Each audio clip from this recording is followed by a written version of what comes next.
بسم اللہ الرحمن الرحیم۔ نماز ہو تو ایسی ہو۔ ایک عورت نے گھر کا تنور جلا کر نماز پڑھنے لگی اور خیال یہ تھا کہ نماز پڑھ کر روٹی پکاؤں گی۔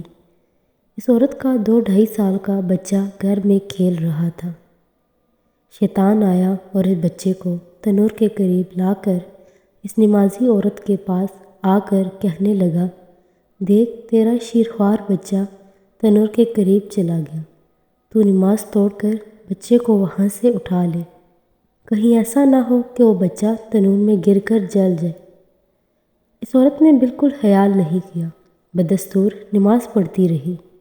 شیطان کو بہت غصہ آیا اور بچے کو اٹھا کر تنور میں پھینک دیا اور آ کر اس عورت سے کہنے لگا کہ تو نماز پڑھ رہی ہے اور تیرا بچہ تنور میں گر گیا، جلدی جا کر اس کو تنور سے نکال لے، شاید ابھی تک زندہ ہو اور سسکتا ہوا مل جائے۔ ارے کمبخت بیوقوف، نماز تو پھر بھی پڑھی جا سکتی ہے، اگر بچہ مر گیا تو پھر نصیب نہ ہوگا۔ شیطان نے اپنی طرف سے بہت کچھ کہا، لیکن اس عورت پر بالکل اثر نہ ہوا۔ وہ بدستور بیہودی اور مغویت کے عالم میں نماز پڑھتی رہی۔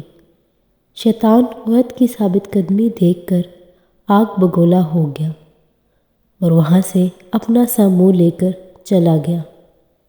جب یہ عورت نماز سے فارغ ہوئی تو نہایت اطمینان کے ساتھ تنور کے پاس گئی۔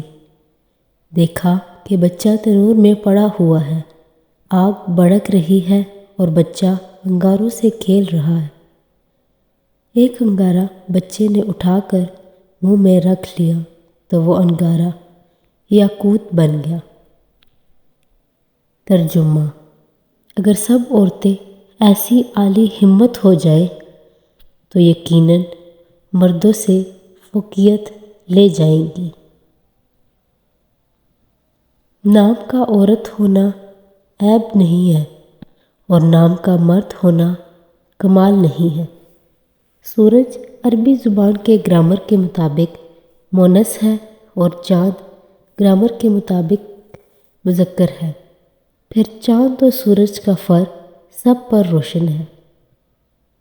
مرد وہی ہے جو اطاعت کے اعلیٰ درجہ کے کام کرے، ورنہ عورت ان سے 1000 درجہ بہتر ہے۔